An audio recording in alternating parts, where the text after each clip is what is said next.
மறைந்த நடிகர் எம்.ஆர். ராதாவின் மனைவியும் நடிகை ராதிகாவின் தாயாருமான கீதா ராதா தனது 86 வயதில் உடல்நலக்குறைவு மற்றும் வயது மூப்பு காரணமாக நேற்று இரவு சென்னை போயஸ் கார்டனில் உள்ள அவரது இல்லத்தில் காலமாகியிருக்கிறார்.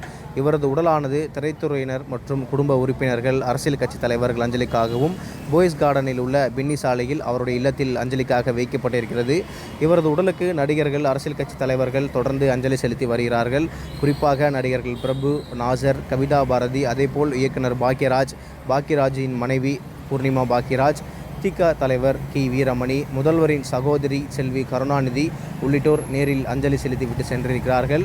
நேற்று இரவிலிருந்தே ராதிகாவின் கணவரும் நடிகருமான சரத்குமார் மற்றும் ராதிகா, நிரோஷா மற்றும் குடும்ப உறுப்பினர்கள் உட்பட அனைவருமே மிகுந்த வேதனையுடன் வீட்டிலேயே அஞ்சலி செலுத்தி வருகிறார்கள். அதேபோல் இவருடைய இறுதி சடங்கானது இன்று மாலை 4:30 மணி அளவில் சென்னை பெசநகரில் இருக்கக்கூடிய மின்மயானத்தில் அவருடைய குடும்ப முறைப்படி அந்த இறுதி சடங்கானது நடைபெற இருப்பதாக தெரிவிக்கப்பட்டிருக்கிறது.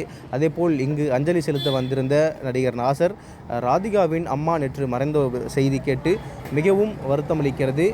இவருடைய ராதிகாவின் அம்மா மிகவும் தைரியமான ஒரு பெண்ணாக இருப்பார். அதேபோல் ராதிகா இவ்வளவு அறிவாளியாகவும் தைரியசாலியாகவும் இருப்பதற்கு காரணம் அவருடைய அம்மாவுடைய வளர்ப்புதான் என்றும் குறிப்பிட்டிருக்கிறார். அவரது மறைவிற்கு ஆழ்ந்த இரங்கலை தெரிவித்துக் கொள்கிறேன் என்றும் அதில் குறிப்பிட்டிருக்கிறார். அதனைத் தொடர்ந்து தி.க. தலைவர் கி. வீரமணி அஞ்சலி செலுத்திய பிறகு பேட்டியளித்த அவர், நடிகவேல் எம்.ஆர். ராதாவின் துணைவியார் மறைந்தது குடும்பத்திற்கு மட்டும் சோகமில்லை, திராவிட கழக உறவுகளுக்கும் ஒரு இழப்பாகும். எம்.ஆர். ராதா சிறை வாழ்க்கை மற்றும் வெளியில் அவருக்கு எப்பொழுதுமே துணையாக இருந்தவர் அவர் துணைவியார். ராதிகா மற்றும் சரத்குமார் ஆகியோரின் தந்தைகள் இருவருக்கும் நாங்கள் நண்பர்களாக இருந்தோம்.